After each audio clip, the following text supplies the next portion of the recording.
Hello, আসসালামু আলাইকুম। আশা করছি আপনারা সবাই ভালো আছেন। আহ, আমরা যারা স্টুডেন্ট আছি বা জব করি, পড়াশোনা বা চাকরির পাশাপাশি আমরা অনলাইন থেকে এক্সেল শিটের মাধ্যমে কাজ করে কিভাবে মাসে 25 থেকে 50 বা তারও বেশি মোটামুটি মানে একটা অ্যামাউন্ট অনলাইন বিভিন্ন মার্কেট প্লেস বা প্ল্যাটফর্ম থেকে আয় করতে পারি তা নিয়ে আপনার সাথে বিস্তারিত আলোচনা করব। কিন্তু আলোচনার আগে আপনাদের কাছে একটি অনুরোধ, আপনারা অবশ্যই চ্যানেলটিকে সাবস্ক্রাইব করে আমাদের সাথে থাকবেন। এখন এক্সেল দিয়ে আমরা কি ধরনের কাজ অনলাইনে করব? এক্সেল দিয়ে আমরা মূলত ডাটা এন্ট্রি রিলেটেড যে জবগুলো আছে সেই জবগুলো করব অনলাইনে। আর অনলাইনে ডাটা এন্ট্রি কাজ করার জন্য এক্সেলটা কেন প্রয়োজন হবে আপনাদের মাথায় এই প্রশ্নটা আসতে পারে। এক্সেলটা এই কারণে লাগবে, কারণ এক্সেলটা এখানে মূলত একটি সাপোর্ট বা মাধ্যম হিসেবে আমরা ব্যবহার করব।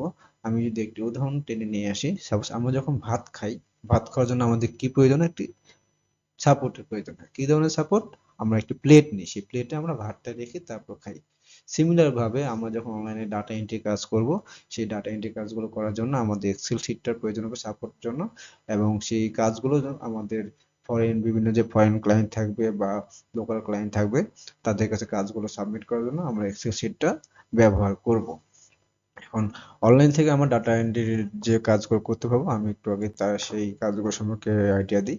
আমি যে গুগলে লিখে গিয়ে ডাটা এন্ট্রি লিখে সার্চ দিই, ডাটা এন্ট্রি জবস, দেখবেন যে ডাটা এন্ট্রি আমাদের অনলাইনে যে বিভিন্ন মার্কেট প্লেস আছে, সেই মার্কেট প্লেসগুলোর মধ্যে আম, খুবই পপুলার কিছু সাইট আছে, যেমন আপওয়ার্ক, ফাইবার। আমি যদি ফাইবারে চলে যাই, ফাইবারে গিয়ে আমি যদি এখানে ডাটা এন্ট্রি লিখে সার্চ দিই, তাহলে বা এই যে ডাটা এন্ট্রি সার্চ দেওয়ার পর দেখবেন যে এখানে ডাটা এন্ট্রি রিলেটেড যে কাজগুলো আছে অনলাইনে পাওয়া যায়, সে কাজগুলো যারা করে থাকে তাদের কাজগুলো দেখতে পারবো আমরা। দেখেন এখানে ডাটা এন্ট্রি রিলেটেড কি ধরনের কাজগুলো পাওয়া যায়। Web research, copy paste job, typing job, data entry, email list, lead generation, বিটুবি, বিভিন্ন ধরনের পিডিএফ টু এক্সেল, এই ধরনের কাজগুলো, ডাটা এন্ট্রির যে কাজগুলো আছে আমরা অনলাইনে করতে পারবো। এখন এই কাজগুলো করার জন্য আমাদেরকে ফার্স্টে একটু ধৈর্য ধরতে হবে, কারণ ধৈর্য ধরে আমাদের কাজটা শিখতে হবে, বুঝতে হবে। এবং অবশ্যই ধৈর্যের আগে আমাদের স্কিলটাকে ভালো করে ডেভেলপ করতে হবে। কারণ আমাদের যদি স্কিল না থাকে, আমরা অনলাইনে যদি অ্যাকাউন্ট খুলে বসে থাকি, আমরা হয়তো কাজ পাবো, কাজ পেলেও কোনো ভ্যালু পাবো না। কারণ কেন পাবো না? কারণ আমরা কাজগুলো করতে পারবো না। সেই জন্য আমাদের আগে এক্সেল শিটটাকে বা জানতে হবে এবং বুঝতে হবে। তা আমি আপনাদের জন্য একটি এক্সেল শিট ডেমো হিসেবে একটি রেডি করে রেখেছি, যেখানে আমি এক্সেল শিটের একদম বিগিনার লেভেল থেকে শুরু করে অ্যাডভান্স লেভেলের যে বিভিন্ন ফর্মুলা আছে, সেই ফর্মুলাগুলো আমি অ্যাপ্লাই করেছি। এই শিটটা আপনাদেরকে দেখালেই আপনারা মোটামুটি এক্সেলের যে ফর্মুলাগুলো আছে বেসিক থেকে শুরু করে অ্যাডভান্স লেভেল পর্যন্ত মোটামুটি একটা আইডিয়া পাবেন। এবং এগুলো অ্যাপ্লাই করে আমরা বিভিন্ন ধরনের কাজগুলো খুব অল্প সময়ে করতে পারবো। কিন্তু এই আমি যে এটা মূলত একটা রেজাল্ট শিট রেডি করেছি, কিন্তু অনলাইনে আপনারা রেজাল্ট শিটের যে কাজগুলো আছে সেগুলো পাবেন না। কেন পাবেন না? কারণ এটা মূলত একটি কনফিডেন্সিয়াল সাবজেক্ট। কারণ যে প্রতিষ্ঠানগুলো এই ধরনের রেজাল্ট শিট বানিয়ে থাকে, তারা অবশ্যই তাদের কনফিডেন্সিয়াল কাজগুলো আপনাকে দিয়ে করাবে না। এই কাজের জন্য তারা নিজস্ব লোক হায়ার করে রাখে। সরি।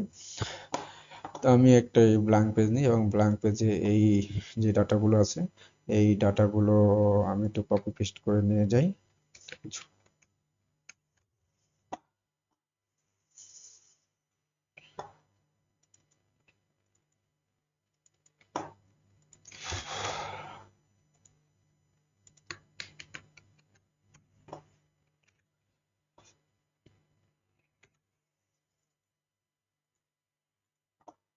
আচ্ছা, আমি আজকে মূলত আমার যে এক্সেলের যে পার্ট ওয়ানটা আছে, এখানে বেসিক যে ফর্মুলাগুলো আছে এগুলো নিয়ে আলোচনা করব। আপনাদের হয়তো অনেকে খারাপ লাগবে বা বিরক্ত লাগবে, আহ, আপনারা যারা জানেন এই কাজগুলো। কিন্তু এইগুলো মূলত যারা বিগিনার আছে তাদের জন্য, কারণ অনেক হয়তো উপকৃত হবে, যে কারণে তাদেরকে দেখানো। এখানে দেখেন আমি কিছু কলামে কিছু টাইটেল লিখেছি, এটা সিরিয়াল নাম্বার, এটা হচ্ছে সিরিয়াল নাম্বার। এখানে কিছু স্টুডেন্ট নেম দেওয়া আছে, এখানে কিছু স্টুডেন্ট আইডি দেওয়া আছে, এখানে ভর্তির ডেট, সরি এখানে ডেটটা, এটা সরি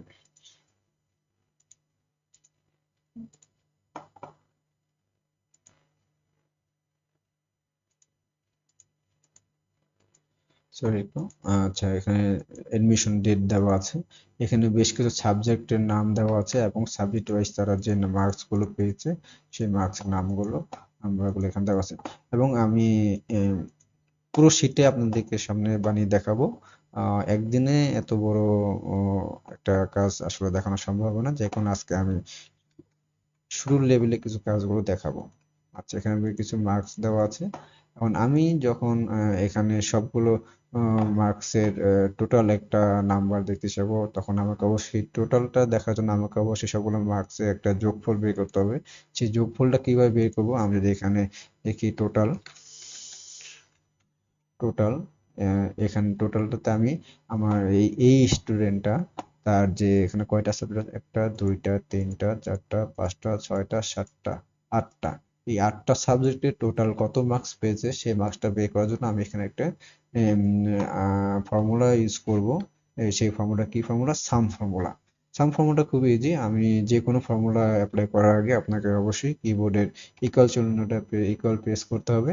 ইকুয়াল প্রেস করার পর আমি যেই নাম্বারগুলো আমি যোগফল বের করব সেই নাম্বারগুলো আমি এই ফর্মুলাটাকে দেখিয়ে দেব। আমরা যখন ছোট সময় নর্মাল যোগ বিয়োগ করতাম, আমরা কি করতাম, এটার সাথে এটা যোগ করলে কত হয়, তারপর এটার সাথে এটা যোগ করলে কত হয়, টোটাল একটা যোগফল বের করতাম। কিন্তু এক্সেলে খুব সহজেই আমরা সেই যোগটা করব। কিভাবে? এই ইকুয়াল চিহ্ন দেওয়ার পর আমি যে সামের যে ফর্মুলা আগে লিখবো সাম, সাম দেওয়ার পর আমাকে সেই ফর্মুলাটা বস দেওয়ার জন্য আমাকে প্রথমে একটা ব্র্যাকেট শুরু করতে হবে, এবং সেই ব্র্যাকেটটা শুরু করার পর আমি যেই নাম্বারগুলো যোগ করব সেই নাম্বারগুলো আমি সিলেক্ট করে ওকে দেখিয়ে দেব। আমি সরি আমি ফার্স্টে আপনাদেরকে একটু সহজভাবে দেখাই। আমি যেগুলো যোগ করব সেই যোগ করে আমি এইটা যোগ করবো এটার সাথে, কোনটা যোগ করবো, এইটা ইংলিশ, ইংলিশের মার্কসের সাথে আমি ম্যাথে যে মার্কসটা আছে সেটা যোগ করব।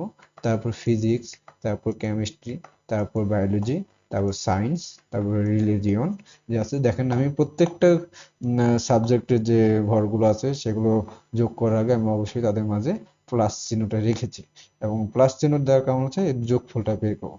এখন আমি যদি কিবোর্ড থেকে ইন্টার চেপে দিই, দেখেন টোটাল যে মার্কস গুলো পেয়েছে এই রাসেল, টোটাল যে আটটা সাবজেক্টের মার্কস গুলো পেয়েছে ওদের সবগুলো টোটাল একটা মার্কস ও দেখিয়ে দিয়েছে।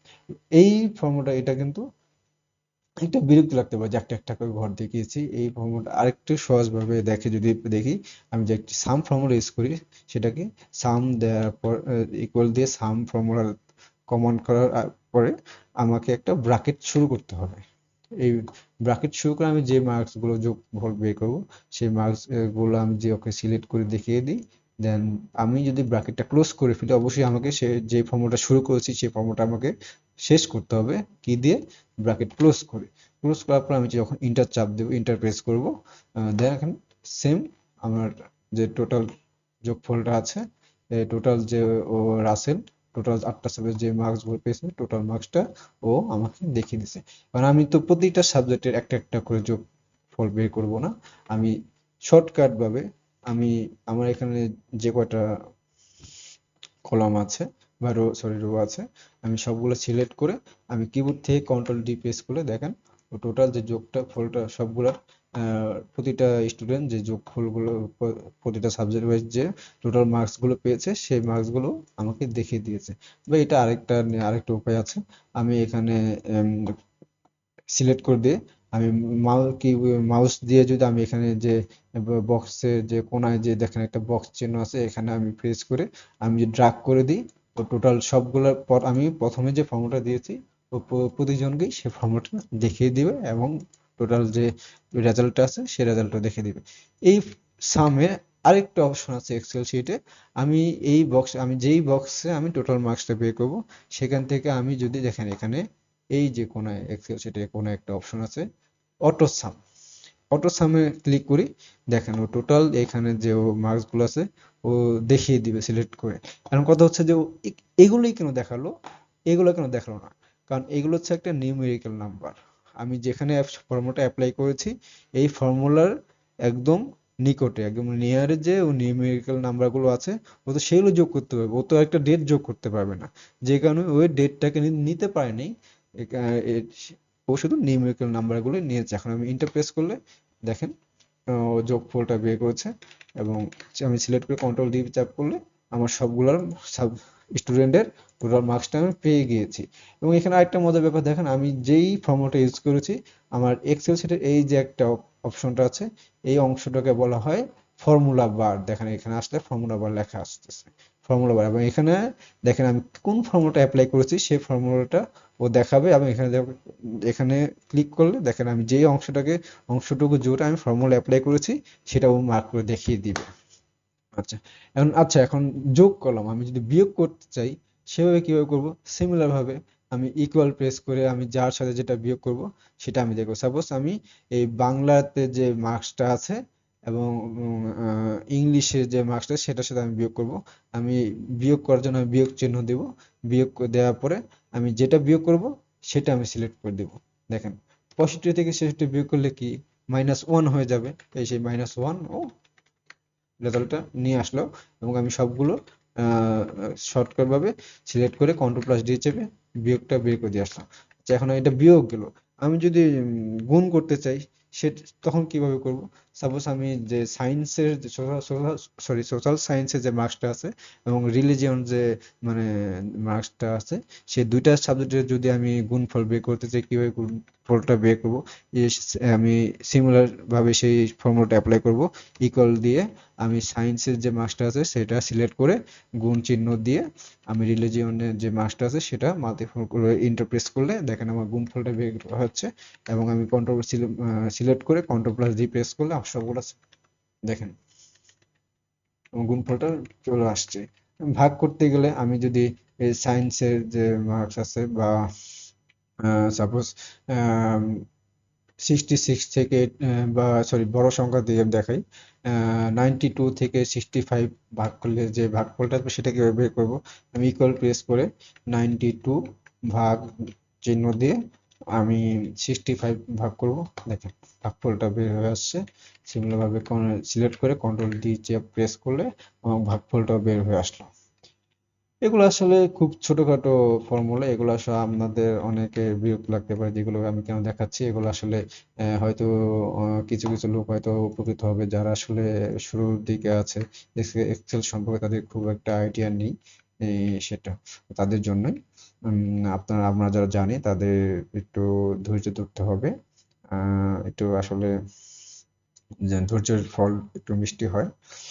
আচ্ছা, এখন আমি যদি এই রাসেল এই স্টুডেন্টটা টোটাল এখানে যে কটা সাবজেক্ট আছে আমি তো টোটাল মার্কসটা বের করছি। এখন আমি যদি জানতে চাই যে আমি টোটাল যে মার্কসটা পেয়েছি সেখানে আমি অ্যাভারেজ কত মার্কস পেয়েছি সেটা কিভাবে বের করব? সেটা বের করার জন্য আমার একটা ফর্মুলা আছে। কি ফর্মুলা? Average formula.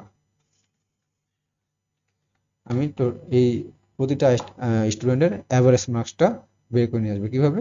আমি ইকুয়াল দিয়ে অ্যাভারেজ অ্যাভারেজ লিখলে অ্যাভারেজ একটা ফর্মুলা আছে।